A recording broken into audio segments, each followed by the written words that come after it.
श्री शिवाय नमस्तुभ्यम दर्शकों। साल 2023 में अहोई अष्टमी पर्व 5 नवंबर दिन रविवार को है।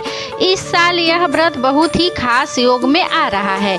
इस बार यह व्रत रवि पुष्य योग और सर्वार्थ सिद्धि योग में रखा जाएगा। इस योग में की गई पूजा बहुत शुभ होती है।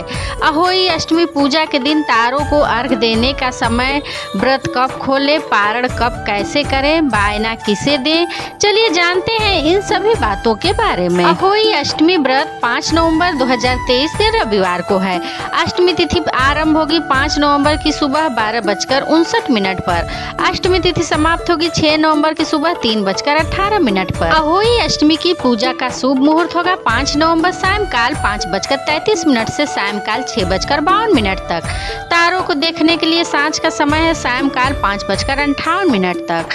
अहोई अष्टमी चंद्रोदय का समय रहेगा रात्रि के 12:02 पर। धार्मिक मान्यताओं के अनुसार अहोई अष्टमी व्रत सुबह से लेकर शाम तक यानी कि गोधूली बेला तक रखा जाता है।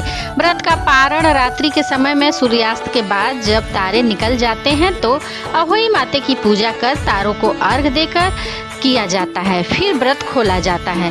तारों को अर्घ देने के बाद ही व्रत पूर्ण माना जाता है। जो माताएं तारों को देखने के बाद पारण करती हैं वे सायंकाल 5:58 के बाद तारों को अर्घ देकर पारण कर सकती हैं और वहीं जो माताएं चंद्रमा को जल अर्पित करने के बाद पारण करती हैं वे रात्रि के 12:02 के बाद पारण कर सकती हैं।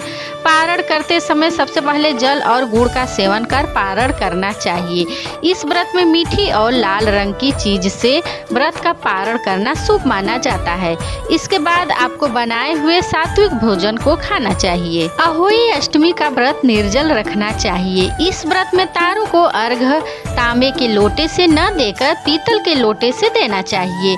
यह व्रत तारों को अर्घ देने के बाद ही खोला जाता है। अगर आप करवे से अर्घ देती हैं तो तारों को जल चढ़ाने या अर्घ देने के करवे का प्रयोग नहीं करना चाहिए, बल्कि करवा चौथ के करवे का ही इस्तेमाल करना शुभ होता है। अहोई अष्टमी व्रत में तामसिक भोजन का सेवन नहीं करना चाहिए। इस व्रत में भी बायना निकालने का नियम है, जिसे पूजा पूरी करने और कथा सुनने के बाद सास या घर के किसी बड़े को देना चाहिए। व्रत कथा सुनते या पढ़ते समय हाथ में 7 प्रकार के अनाज जरूर रखें और कथा पूरी होने के बाद इसे गाय को खिला देना चाहिए। अहोई अष्टमी व्रत में अहोई माता के साथ भगवान शिव और माता पार्वती की पूजा की जाती है। अहोई अष्टमी के दिन विधिवत पूजा और व्रत का पालन करें। इसके साथ ही पूजन के बाद शिव और माता पार्वती को दूध चावल का भोग लगाएं। अहोई माता को पूजन के समय सफेद रंग का फूल अर्पित करें। इसके साथ ही शाम के समय पीपल के पेड़ के नीचे दीपक जलाएं। इस उपाय से संतान सुख और संतान को दीर्घायु प्राप्त होती है।